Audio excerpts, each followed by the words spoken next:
Welcome to Showing Off with Brian Newman and Angie Pontani. The podcast where we peel back the curtain, Kick open the dressing room door, and get into the scene behind the scenes in the showbiz journey. Welcome back, baby. Hey, welcome back, baby. We're Season 3, rocking it out. Man, Yeah. we had a lot of great guests, man. It's good stuff. We're doing it. We're doing it, man. Do you know something that I was thinking would be really fun? What? Because I don't feel like we get to, me and you talk to each other enough. Really? We spend every waking moment together usually. When Not you're every. sleeping, I'm playing shows. Yeah, not every waking moment. So I thought we could introduce like a new concept, A new concept. a new idea. I have a great idea for what we could call it. Oh, We could call it the Sofa Social. He has stolen my idea and tried to claim it as his own. Typical Brian Newman. You shouldn't have given me these cards because now I know everything you wrote down. Yeah. She's trying to get me to read these. I'm like, she's like, will you please read this? I don't rehearse. And he said, no, but I shall read it and claim it I as shall read mine. it and claim it as my own. Yeah. I do so much work for this show. No one knows what I do behind the scenes. No one knows. Nobody knows. No one knows behind the scenes, in front of the scenes. Yes, so this is the Sofa Social. Sofa Social. I like it. And you know what this episode is? It's just me and you? It's me and you. Oh, I love that. That's good. I mean, listen, we talk to people all the time, but Yeah. you and I are work so well together over the years. It's been trying at times. We're going to get into all that, Yes. but it's been fun. We are going to It's been fun. We've had a lot of adventures, man. Yeah, we absolutely I love have. it. So before we get in too deep, Mm-hmm. let's take a minute and thank the people who make Showing Off possible. Yes. Since 2011, Mimo Trips has been making dreams come true, providing personalized and luxurious travel experiences to clients from all over the world. Their Disney and Universal concierge service is a must-have. They provide stellar support to minimize stress and maximize every minute of your trip. We have taken 2 trips to Disney with Mimo, and it's unparalleled. Yeah, man, it's always good. I mean, remember we went the first time. We didn't go with Mimo, and then we were like waiting in line, queue for hours. And we were confused by the whole system. We rode like 2 rides Yeah. one day, and then we went back with Mimo and we rode every ride we wanted to ride. Everything was scheduled. Oh, it was perfect. we had a virtual tour guide, guide. and they sent the maps to my phone. Like, this is the quickest way to walk here. Yeah, they this gave is us where the you're fast going pass. next.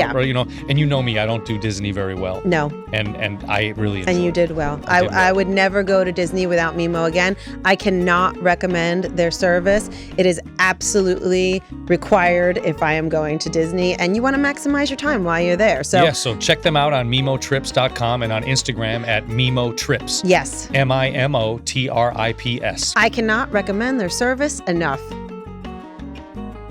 Listen, we worked, like we said in the intro, we worked together all the time. Yes. But it wasn't always peaches, cream, and honey, and it still is not. No. You know what I mean? At times it's not. But it always ends up being fun. But people ask us all the time, like, how do we manage it all, working together, running our own shows, doing all this stuff like that, managing the day-to-day, sudden schedule changes. Oh, are you referring to work-life balance? Work-life balance. It says it right here. Work-life balance. So, all right, how do we and we work-life balance everything, right?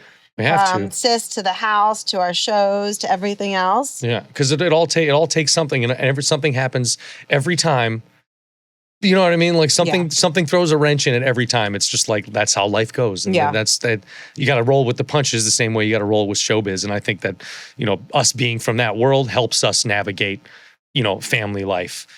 Making sure that the house is cool. Like, remember, like last month when it was the coldest day of the year, and like our boiler took a dump, and then they showed up to fix that, and the water heater was broken. Well, and you weren't home either. And I was in Miami. You were in Miami, and the water and everything was going click clack, click clack, clang clang. Well, thank God we have some good people like Paulie to come over and help this stuff like that. But yeah, but it's always something, man. It's always something. Let's get into specifics because we can just pabble and wabble. But let's talk about specifics. Let's talk about when life is a lot easier to manage when it was just me and you, right? Yeah. Oh yeah. And we both did our own thing. We both traveled all the time, and it was totally fine. And I would be gone for a couple weeks. You would be gone for a couple weeks. We would come home for a couple days. We would be gone, and this was our life, right? And then you would come with me, or I would go with you, and we had cool gigs. We were free, living upon the wings of a dove. Free. Yeah, totally. Free. And then one day we had a child. Yes. Well, you had a child. I had a child. You had a child. Yes. I did not- Don't do your typical joke that you're going to do about. I didn't even say anything. Okay, I thought you were going to do a typical joke. I'm not even going to say it. I quit this podcast. No, you can't quit. I can't quit. I can't quit. No, you can't quit. That is one thing about working together. I can't quit. No, you can't quit. But we had a kid, and that really complicated everything, right? Yeah, definitely. And things got different, and it took a while to figure out. And it wasn't just like a bob and weave. I felt like there's painful lessons that you have to learn as you go through something like that. Oh man, and not even just like the logistics things of it, but just like figuring out how to afford it, how to make enough money to survive. And I'll never forget. I asked my father, you know what I mean, like what I was just like not freaking out, but a little bit freaking out. Like you were pregnant, full freak out. I was like, shit, man, Dad, how am I gonna do this? And him being a man of few words, he said, "You'll figure it out." Yeah. And I was like, the fuck does that mean? But I was like, now I know what he meant, because it's just like, you just have to figure it out.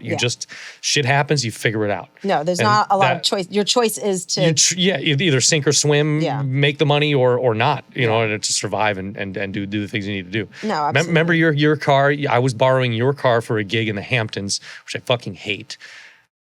I hated. I drove all the way out there, did this gig. On the way home, you're pregnant as hell. Yeah. Sis is about to come any minute. The transmission in her car breaks. Yeah, and I really loved that. And she loved that. She'll never let me live it down. No, I'm not. But the transmission, and we didn't have enough money to fix it. So I sold the car to get a down payment on a lease so that Sis would have a safe car to come home from the hospital. Yeah, and we got this crappy, my car wasn't anything fancy. It was an Isuzu Ascender, like 2005. And it was a great car. I loved that car. I thought I was driving an Escalade. Yeah. I felt like such a big shot when I drove that car because I bought it. It was the first car I bought, and I had my money and I was feeling real good. I know you got a cool Ford Bronco now, but when I still look online for an Isuzu Ascender, one of these days I'm going to replace that car. I loved that you car. had, and I'm going to make it perfect for I you. like my car now though. Yeah, She's I know. cute. She's very cute. She's very cute. But but those difficult times, and that's just one instance of 100. You know what I mean? Of things that or then remember I was working at the Rose Bar, and they would freaking take forever with the checks, and I'm paying band members, and we don't have enough money to pay the rent, and I'm trying to pay for the website, I'm trying to pay for we were living by the skin of our living by teeth. the skin of our teeth. Before Sis, I worked, we both made money, and then when I actually worked a lot when I was pregnant. Yeah, you did. I terrified people because I was showing up at shows 8 months pregnant. And I remember I did my goddess number. It was at that place in Times Square. I can't remember what it was called. It used to be the strip club. Oh, headquarters. No, it wasn't headquarters. I can't remember. But Johnny Pork Pie was doing a show there. And I did a number where I was my goddess and I stood on this pedestal because I was like, what costume can I fit in anymore? Yeah. This was the only one. And I stood on the pedestal and the wind machine's blowing. And then I jumped off the pedestal and everybody was like, because I leaped off of it and did my number, giant pregnant. And I remember a fan, Alan Lee, brought me quarts of ice cream and pickles. Which is what people think pregnant women eat. Yeah, I was not so much into the pickles at that moment, but I did pound some ice cream. Yeah. I don't need to be pregnant to eat either of those things. Yeah, it's pretty good. It's pretty good. But, when we had Sis, I obviously stopped working for a while. And I didn't intend to. When I had her, I was like, forget it, I'm going to pop right back, But then there comes life, taking away your sleep, putting your body through a total freak out. Yeah. And I went and did a couple gigs, and I was like, I feel horrible, and I don't even want to be here. Yeah. You were depressing. You were pumping in the dressing room. Yes, I was. And then you'd pump and dump so you could have a drink. Yes, and a couple drinks. And then coming home and pump, and then coming home and praying that she would be sleeping. That she'd be sleeping, which she wasn't. She was a terrible sleeper back then. She was a really bad sleeper. Bad sleeper. No, but you learn through the torture of it, and then it was hard too, because if you look back, one of, your biggest breaks, I think, happened around that time where After Dark got picked up in Vegas. Yeah. And that was really hard because I know you had After Dark before me, and I had my show before you, but we had been working so much together. Mm-hmm. So here comes this big opportunity that I really can't be a part of. Yeah. And that was hard. Oh, it was definitely hard, especially when I was hiring LA girls and you were I was pissed off about that. No, I'm sorry. I'm absolutely fucked to the stuff. excuse me, that's my foot on the brake. What? No, I was not pissed off about that. I was hurt that I couldn't be there for those shows. Yeah. I didn't blame you or anybody else for that. Get your finger out of my face. No, I can't. Now it's up. It's up. It's up. It's up. Fuck out of here. No, it's up. It's up. It doesn't go down until my point is made. All right. I wasn't mad that you were hiring LA girls because if you will recall, I'm the one who connected you. No, that's true. That's true. That's true. And I'm the one who facilitated. Right, but I didn't mean to say it like that. I just mean like you were booking, but you weren't upset that you weren't there. Of course, I was upset that I wasn't there. I was upset you weren't there. This was this great opportunity. Yeah. And all of this stuff is happening to support this show that I'm so much a part of, and I couldn't be there. Yeah. And that sucked for me, and that was very hard thing to have to navigate. No, I wasn't, jealous. I mean, maybe if that's the word for it, I understood why I couldn't be there, and I wouldn't. And you know what? If I wanted to, I probably could have been there. I could have brought Sis to my mom or done something like that, but I wasn't ready. Yeah, but you didn't. But I remember you didn't want to leave Sis alone. I never want to leave Sis alone. I will take Sis any place. Oh, and she's so good in the shows. To. I mean, now that she's older, even when she was like 4 or 5, she was always great in the show. 18 months she was hanging out. Yeah, but even that is a tremendous amount of work. I know. Everything changes. Especially with that schedule in Vegas where it's like rehearsal, Gaga show, Gaga rehearsal, Gaga show, and then our show until God knows when. And then child waking up in the middle of the night and over in the morning and blah, blah, blah. I remember when we first started, when I was able to come, one of the first times, because, it's a rough schedule period, but it's a very rough schedule for you because you literally go all day into the night. And I remember Sissy waking up at because she had the time change and she was a baby. And this was she was 3 or 4 or something. Yeah. And she was crying and she was hungry. So we literally went into the closet and I had all her toys in the closet. And we were in the closet and I called a room service and we were sitting in the closet playing with Barbies. Because I was sleeping. Because you were sleeping. Yeah. And I wanted to let you sleep. Yeah, because I had a 14-hour day. You have a big day. Sitting in the closet, eating French toast and playing Barbies. Aww. And I was crying on the inside. I know. But those days are over. It's good. I mean, over in a certain way. They've changed a lot. She's a lot bigger and she's now she can wake. Now when we're in Vegas, she wakes up. I can go to the gym. She can be awake. We got a bigger room. We graduated to a junior suite. Yeah. So she can sit and watch TV and close the door. Yeah. And you can sleep a little bit. Yeah, totally. And it's great to take her. You know what I mean? I know we're getting off on a little tangent here, but it's great to be. I love it when she's there. I love when she sees what mom and dad do. I love her being around all the other performers. That's my favorite part. And just around the diversity and just around different kind of people. It's not just this. You know what I mean? And not just a really wide world view. Absolutely, man. From everything from the people who run the shows, in terms of production and lights and sound and marketing, because this has come with us to, news interviews and radio shows. Business meetings. So, and so she sees all of this. And then she's also backstage with the showgirls, with the dancers, with the singers, hanging out with the gospel choir, stretching with the showgirls, dancing. She gets so excited about doing tricks for her, and it's just, I think, and the waiters and the waitresses and the security, to be exposed to all these different people. And when you're in that kind of environment, it really is like a family environment. Yeah. Even her babysitter's there. Yeah. They've been watching her since she was 3. But you and I create that vibe in that room with everyone. That family kind of vibe. Yeah. I feel like if we weren't the ones in some of those places, that vibe wouldn't be there. I understand. It's we come in, we say hello to. We know everybody's name. Yeah. We know how many kids they have. We treat people like family. Exactly. We treat people like family, and I would love for her to see all that too. Yeah. And I love that. Oh man, what was I going to say? I can't imagine because I know she's home. She hears me and you talk by ourselves about everything. Yeah. So I know that she has her own opinions about, how to deal with things, how to do business, how to do, she's picking all this stuff up. And I know that she's going to be better than us, just like every parent hopes that their child are. Yeah. She's pretty badass. She's pretty fucking badass, man. Yeah. Pretty badass kid. I heard her the other day. The doorbell rang and she was like, "Mom, can I get it?" And I was like, okay, of course I'm right there, Yeah. like watching and waiting. I'm like, who's at the door? What do they want? And it was the UPS guy who we're friendly with, right? Yeah. And she opened him up and she was like, hi, how are you? Yeah. And he's like, I'm good, how are you? And she's like, good. And he gave her the package and she goes, have a great day. Yeah, yeah, and I was just inside like, yes. I know. It's so great. She's picking it up, even though she won't talk to me. Well, she talks to other people. She talks to other people. No, she talks to me. She opens up. She's just funny. Yeah. But she's just young. I mean, not funny. Mm-hmm. But I mean, and then all this stuff too. We talk about like the communication. I know sometimes you and I, we communicate well now.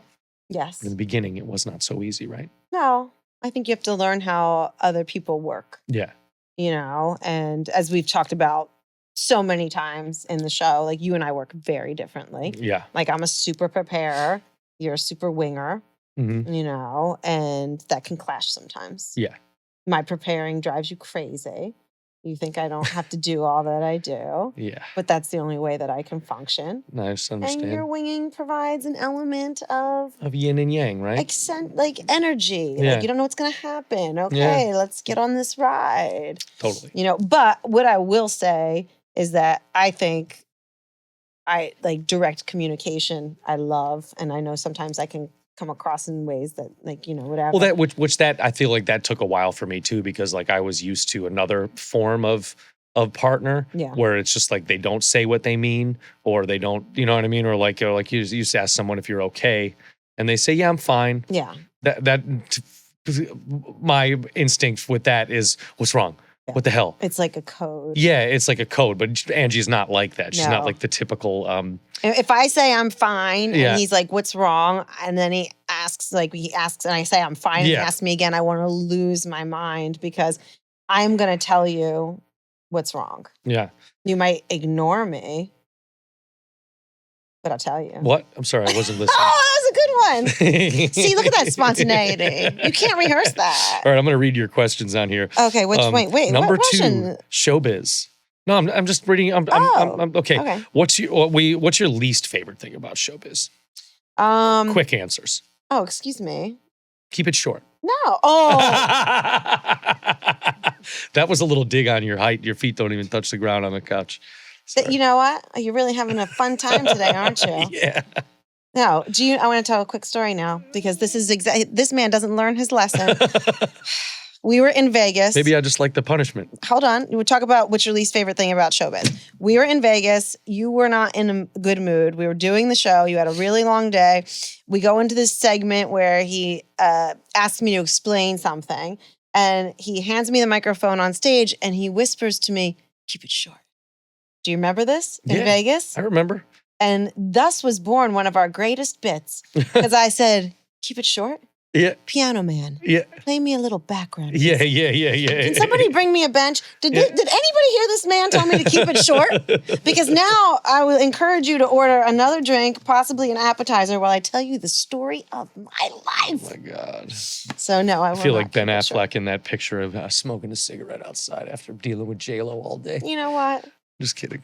Just joking. I'm joking. It short. Keep it short. Anyway, what is my least favorite thing about showbiz? I think my least favorite thing is also one of my favorite things about it. Mm-hmm. And that's like that it's not predictable. It doesn't have a pattern. I think that like helps you not get sick of it and not get tired of the same old thing. But sometimes I want to just like lose my ever loving mind because things come up at the last moment. And like this will go back to the beginning. We talk about work-life balance. I remember when I did start going back to work, I was going to San Francisco to do a gig, and you were supposed to stay home with Sis. And literally the day before I was supposed to leave, you got a call that you had to be out in LA for something that you couldn't say no to. Yeah. And then you were gone, and I was like, what do I do? Yeah. And then I had to drive Sis to my mom's in Jersey, drive back to New York, go to JFK, go to Portland, come back, go to Jersey, get Sis, like just always like throwing wrenches, and sometimes they're roses and sometimes they're wrenches, but it's the unpredictability of it. I think it keeps it fresh and alive, but sometimes it just... Yeah, it's really hard. Sometimes it's really, really hard because you plan things. Like we've had to move birthday parties. Yeah. We've had to miss family events. We've, scrambled to get things done that don't happen. They get moved. So there's a lot of things like that. I think that very hard for me as a super planner. But you dig the spontaneity of everything, even though you like to be planned, keeps it fresh. You know, I don't like redundancy. Yeah. I struggle with getting sis to dance in Girl Scouts weekly. Yeah. I'm like, oh, these patterns bore me. And I know. I think my least favorite thing about it is like dealing with like the I mean, I like the business side of it, you know what I mean? But sometimes I just want to like play music and like forget about like my least favorite thing is like having a post on social media, trying to figure out what to say, well, how to get people to the shows. Like it really like, I miss the old days of like handing out flyers and totally. You know what I mean? And like being out in the street and having a pocket full of flyers and just going to bars and hanging out and meeting people and like telling them to come to the show. I mean, we still do a lot of that too. You still do so much of that and you get such great results. You get so much great results from people come to shows all the time and they're like, oh, I saw Brian walking down the street the other day and I told him I liked his suit and he gave me his card and now we're here. Now we're here, exactly. Or the elevator in Nomad, like at the MGM. Oh, totally. Like I met so many people in the elevator in Nomad and I would put them on the list for the show and they would see us and then they'd be fans for life, you know? So it is that, like, I love that. The least part about it is like all of that, but my favorite part about it is connecting with people in real life. Yeah. So it's like, yes, I will go through all those other pains of making sure the contracts are right, making sure the money's right, the budget's right. And then, but once I get to the show, I would tell the guys all the time, and I think about this all the time, I don't get paid to play music. I get paid to do all the other bullshit, like wait around, be on the phone for 2 hours with clients, like do all this other crap to get to the stage and do what I want to do and do what I shine the most at. Yeah. Well, do you think that your excitement for the gig has changed at all over the years? I mean, I've been in the game for a long time. Do you think your excitement has changed, enthusiasm? I don't think it's changed. I think that it's I'm more used to it. Yeah. So I'm not always, I don't get as excited about it beforehand. Yeah. You know what I mean? Because I am playing 4 nights a week, 3 nights a week, and then I'm traveling, doing all these things. But like, I don't think my excitement for playing has not changed. Yeah. Yeah. Some days do I not want to do it? Yeah. Some days I just want to sit home and work on my 32 Ford. You know what I mean? Or go to dinner with you guys. Yeah. Like we had a beautiful dinner with the family the other night, like such a good time. Like, there's those moments that make everything else worth it. Yeah. You know, that you and I can go have a bottle of Sassicaia and some beautiful wine at Michael's. That you know what I mean? Like, I know.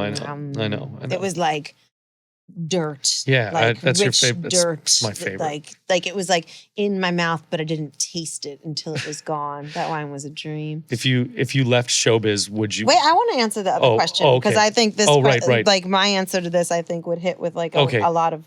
Has moms. Your day-to-day excitement for the work changed? Yes, it absolutely has, and like I've noticed this in like the past 5 years, and I keep trying to get myself to stop it. Sorry, like sometimes when I have shows and work coming up, I dread it almost, you know, like I dread it. And I dread it because I just think of like all the other stuff that I have to do, like in managing like Sis's day-to-day life and the routine of like school and getting up in the morning. So like when I think of like a late night or balancing, getting her off the bus when I'm not there or I have to go here, like I kind of dread it. And I hate that I do that because I love what I do. And when I get on stage, like I really have fun and I feel amazing. And that's where I have a lot of joy. But like, I think my excitement in the build up to things has changed. I've gotten older and gotten more responsibility.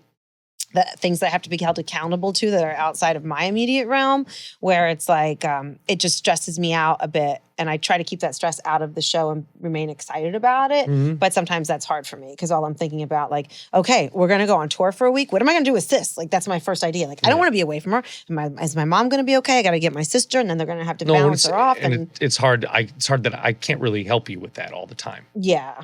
I mean, maybe I could. Maybe let me know what I can do. You know what I mean? Yeah. You know what I mean? Like I don't know. I mean, I'm not. I don't want that to fall all on you. It does fall on me, and I just think that that's the way that the labor divides sometimes, right? And so, you know, you definitely are the main earner in our house, and that changed when Sis was born. And it's like I said, if I want it, I miss how my life has changed, but would I be willing to give up my time with Sis to accommodate what I would need to do to bring back the income that I've lost since we've had her? Yeah. No, I wouldn't. Yeah. You know, I'm obsessed with her. Yeah. Oh, she's amazing. And I've pivoted it in other ways. So, you know, it's the way that it shakes out. And I'm really, and I'm hyper. Like I'm so crazy about how I organize these things. No, could you get a babysitter? Probably. Well, but would you leave her a bullet point note of any emergency that could ever happen? A box of macaroni and cheese, a little bowl of water. Yeah, you'll survive. We survived with less. Yes, shit. The ball is round. Oh, man. Could you live without the applause? No. No? Me neither. Absolutely not. I did during the pandemic, and it almost killed me. All right, well, we talked about your least favorite thing in showbiz. What is your favorite thing in showbiz? Well, we have talked about this in the past, but if I had to say my favorite thing, again, it's part of my least favorite thing, right? Like, I love not knowing where you're going to be. I love that I'm sitting here today and I don't know it, but maybe I'll be on, whatever. Maybe I'll be at Lincoln Center in 2 weeks, performing. You don't know what's going to happen. Yeah. Caught a feather in the air. That's it was here and it blew. Where did this feather had to come from me? Yeah, that's definitely yours. Probably from like 2 weeks ago when we were in here. I carry feathers on me all the time. But I love being able to spread joy through doing what we do. I love if something that inspires me resonates with someone and inspires them or brings them joy or helps them unlock, something that they've maybe been unwilling to do. And I feel like in this day and age that can be like on stage or through our social media. Like I posted something the other day of me doing I did 13 push-ups, and I just put a caption like, when I started strength training, I couldn't do one, you know, and people were so responsive to it. And like, oh, I wish I could do that. And it's like, if I could do it, you can definitely do it. Yeah. So I like stuff like that just makes me happy. Like if you can spread good and inspire people to do something, that brings me joy. Yeah, I feel the same way. It's that connection to the audience, the connection to the people that are around you. And that's my favorite thing about showbiz too. All the other bullshit I can do without. Yeah. But playing, connecting. Spreading joy. Spreading joy. I mean, that's a pretty good gig, Yeah. To not have to go to an office and... Yeah, dude, fuck that. Sit there and do the same thing every day. I think that would drive me crazy. I don't know why. I was always working, throughout high school, middle school. I had jobs. And I got to college. I wasn't working during college besides playing gigs. And then that's not true. I was working for a moving company in the summer times and always had a job. But then I remember I got to New York and I called and I was like working as a waiter and I had to make so much more money in New York as opposed to in Cleveland. My rent was $450 a month. You know what I mean? Wow. Or in Cincinnati, I'm sorry. And it was probably like a big Victorian house, right? It was a whole 1-bedroom apartment. It was gorgeous. All wood and beautiful, like all period correct 1920 stuff. Anyway, moved to New York and I was working at the moving company and I was working as a waiter at the place Agave. I remember we went there on one of our one of our first couple dates. Yeah, that was my first gig in the West Village at Agave. I think it's still there. But I remember I called my mom and I was like, my mom always laughs about this because she said that I told her, I don't even remember this, but she said that I said, God, I have to be there every day. Yeah. You know what I mean? And she was just like, you were so, you were appalled. I was appalled I had to go to work every day. She said that when she first started to go to school. Yeah, she's After her first day, she was so excited to go to school. She had her little outfit on. She went to pre-K. She came home and the next day I said, oh, come on, let's go. And she's like, wait, I have to go back? Yeah. She's like, I don't want to go back. I was like, I don't want you to go back every day.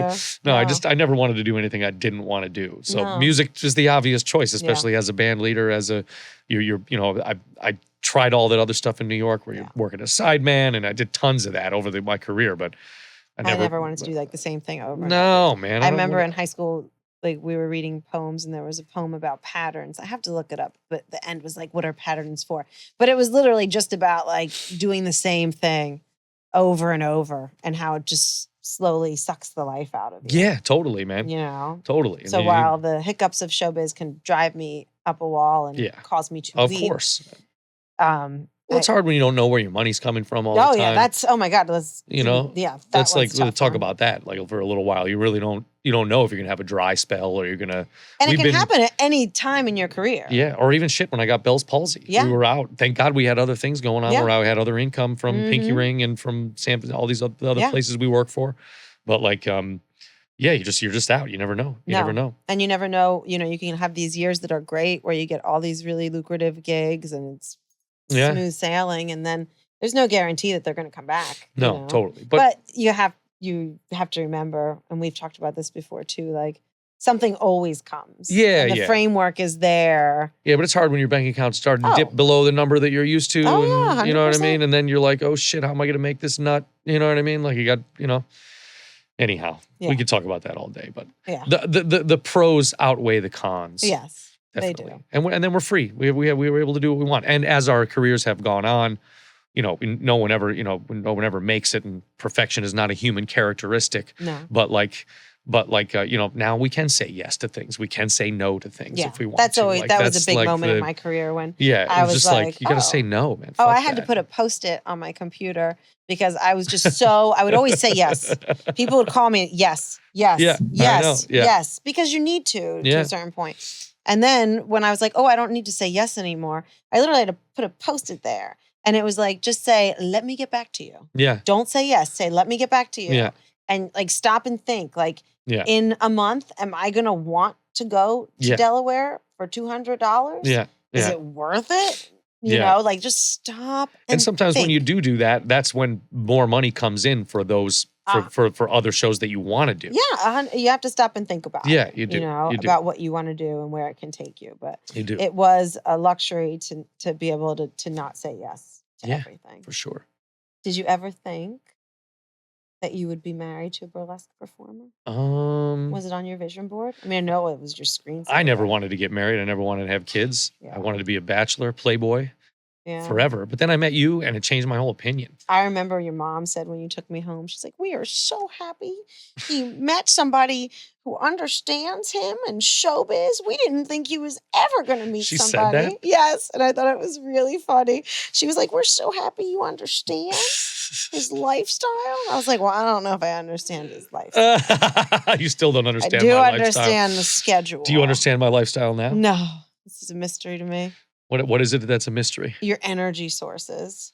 I don't know what they are. What do you think they are? I think that you feed off of being out and among people and like in clubs. Like I do love it. Because Brian is like when I go out and I do a gig, I go out and I do the gig. Maybe I'll go out, I'll say hello for like 5 minutes and then my butt is going back home. Brian does the gig, goes out. He's, I think you feed off of being out there. I do. I love. Well, it's like goes back to the connection thing. Like I love being around people, and like I do love having a couple drinks. Is always good. Yeah. Just how the cookie crumbles. It is how the cookie. This cookie can't crumble like that. No. This cookie has a couple of drinks. This cookie goes down. We've told hard. this story too a lot though, but I remember our first couple dates, where I was taking you to like 3 or 4 places, and not knowing that you're like a you're like a dinner and home kind of lady. Like we would go to dinner, then we would go to Gold Bar, then we would go to St. Jerome's, then we would go, you know what I mean? Yeah. Then I would drive you home, hungover, and you was keeping it from me. Dying. I just felt that hangover. She's like, I'm gonna get this guy to. No, but anyway, back to I didn't think I was gonna marry a burlesque dancer, of course, but it's not why I married. I married you because you're a talented human being in everything that you do. But and we just got along so well, from that first. But you were first drawn to me by my performance. Yes, I was, and your business acumen. Yes. I knew that you were the producer of that festival that I was playing on, that I wanted to be a part of. You know what I mean? It was such a that New York Burlesque Festival was such a eye-opening thing for me to see, coming from where I came from. And, I wasn't even around burlesque growing up. I didn't really know about what it was. I didn't know. Yeah. So seeing that and seeing the drive from it all, and the sexiness, obviously, the beauty and the art and the humility and the laughter, you know what I mean? Like was a great part about it. But I also knew that you were at the top of your game. Your MySpace page was like fucking fire flames. I saw that, and then I always dug you. You know what I mean? I always just dug what you were doing, and I knew you were smart as fuck. And well, it's pretty cool too, because historically, I think burlesque and jazz they go hand in hand, intertwined. And we've learned so much about that since we've been together. Mm-hmm. More about that. They are so intertwined. Yeah. As an art form. Yeah. It's really cool. And I feel like the basis of their, I don't know if you would call it like the structure of presentation, right? Yeah. It's loose. Yeah. It's open to interpretation of the artist. Which is right up my alley. Yeah. You know what absolutely. I mean? And you say that I don't like rehearse, but we do these shows and there's it may look like it's organic and it's happening, but there's a shit ton of work that goes into 100%. What guests we have, what music we're playing, and we rehearse the numbers, and we do rehearse as the numbers, well. And much to my chagrin. Yeah, but I know we have to do stuff like that. Yeah. But I think that us being together and us working together and finding our groove has been the most fun for me of what we've been doing in showbiz these past 13 years together. It's a shoe 15 years ago. Yeah, it's good. It's a glass slipper. These grape stompers aren't going in a glass slipper, baby. I'll get one made for you. But I mean, I think that being with a partner in showbiz probably helps, right? It would be very hard to be married to somebody who was like, a banker. Oh yeah, no, totally. It would just be hard to navigate scheduling. And you catch things sometimes that like I've had like management in the past and just assholes surrounding us. Yeah, you know what I mean? And and you'll catch something that they say, and then you tell me later because I was just like, yeah, man, baby, that's cool. That's my style. I say yeah, baby, and then I don't. And later, it sinks in, and I'm like, oh fuck. Yeah. But you catch things, and like I remember you caught a huge red flag from somebody, and then you said it to me, and I was like, oh wait, it was a career changing. It was career changing, and we've done tremendously better since all of that. You know what I mean? And it's just like the finally. I do pay close attention. You do pay close attention, and I'm a Scorpio, and you're a Scorpion. So you can't trick me. You're Italian Scorpio. Level of left-handed middle child level of distrust for every single person around us is tremendous. Is tremendous. Not accolade, a tremendous asset. Yes. Yes. Asset. My mother taught and me your ass very much. Your ass isn't so bad either. Oh my God! Shut up. It's been a journey, baby. There's been so many adventures, up, down, middle, high, low. And I think the adventures help us too. We always take time to go on adventures. Totally, man. We do fun things. Road trips, stopping at vintage stores, antiquing in Pennsylvania. Yeah, just going cool places, taking kids to cool places. There's nothing better than getting in the car and not knowing where we're going is probably one of my favorite things. It is my favorite thing to do until you get on those back roads that are terrifying. Yeah, you don't like that. I love that. I don't like it. I like it. I avoid highways, and the next thing you know, we're on a dirt road, and Angie's like, get back to the highway, get back to the highway. Yeah, no, because nothing good happens in the woods or on dirt roads. I don't know how you can relax back there. All I see is murder. Oh my God, I drove and bears. I came home from the beach one year by myself in the 1971 Oldsmobile, and which was reliable. But I remember I took the back roads from. I didn't really have like a phone that you plugged in back then. You would have had a for direction. Phone. Yeah, I guess. Oh no, but not GPS. Not GPS. Not like that. Not like that. No. But I remember I drove all back roads, all the way through the Pines, all the way home, not scared at all. No. In the 1971. No, and actually, you told me that you pulled over and turned off the car. Yeah. And sat in the complete. I wanted to see what it was like in the darkness of the pine barrens. No, I didn't even pull over. I stopped in the middle of the road and shut the fucking car and the lights on. And if you're not from New Jersey, that's where the Jersey Devil lives. So you're really tempting but I wanted to see the Jersey Devil. Yeah. No, I hate that. I can't deal with it. It gives me a heart attack. You're the Jersey Devil. I am the Jersey Devil, and I was sleeping. I wasn't in the mood to haunt that night. Yeah, exactly. I thought I would terrorize you when you got home. You didn't shapeshift and fly. No, I wasn't in the mood. Not always in the mood to shapeshift. Oh man. Well, where do you see us in 20 years, babe? Where do you see yourself, us? Might shapeshift into something. The shapeshift into another else? I don't know, man. It's hard to say. I've been thinking about that a lot lately because the last 20 years have moved so quickly. Yeah. And I don't know, but I'm sure we'll still be creating something. Yeah. And doing something fun. Mm-hmm. And hopefully Sis still talks to us. Oh, are you kidding me? Hopefully she'll be our doctor. Yeah. Dentist. Dentist or orthodontist. Something. Orthodontist or something nice. Low stakes doctoring. No, man, she's fucked. She's going to be me and you were her parents, her godmothers, Gaga. And my sister. And your sister is a performer and you're surrounded by family. Surrounded by family that everybody's entertainers. What about you? 20 years working on a car in a 3-car garage somewhere? That would be phenomenal. Yeah. That would be phenomenal. Yeah, and playing fun gigs and touring, and I don't ever want to stop playing. Yeah. I don't think that's ever in the cards of why. I just want to pick and choose more what I want to do and get more in a rhythm of where I'm at from year to year and month to month and week to week. I would love to get on a schedule of touring and stuff like that so that it's like we know that we're gonna be in Vegas for these 2 weeks in July every year or whatever. Are you trying to create a pattern? Well, some kind of pattern so that we can plan other adventures. Yes, no, I can get into that. Like involve like us, you know what I mean? Like, no. Or open up your restaurant in Santa Fe. Yes, you know what I mean? Like, Western. don't tell them. We already told people. Oh, we told people that. All right. But now if they do it, we'll be like, but I said it first. Oh yeah, it'll be like After Dark, where we start a show called After Dark, and now every single motherfucker has a show called After Dark. I think people think it's like an adjective now. My dad owned it. I mean, listen, I know he didn't invent it. The guy that invented it was Hugh Hefner. He had a show called Playboy After Dark. One of the coolest concepts for the show ever. You know, Sammy Davis Jr., Nat King Cole, they're hanging out in a living room, Ella Fitzgerald singing there. My father had a club in the late 70s, mid 70s in New York called After Dark. In Ohio. In Ohio, in Cleveland, called After Dark. So I stole that from him. Yeah, now everybody, even Morimoto has After Dark. Oh, it's everywhere. Yeah. It's everywhere. It's everywhere. But I do think people think of it as like an adjective. I wish we could have copyrighted it before all of Yeah, I don't think we could have done that. Yeah. But, you know, it's Anyway. Often imitated. Never duplicated. Never equaled or never duplicated. Often imitated, never duplicated. I like often imitated, never equaled. Yeah, the equal's cool too. Yeah. I think you can say it however you want to say it. Let's agree to that. Let's agree to that. You putting your finger in my face now? My finger in your face.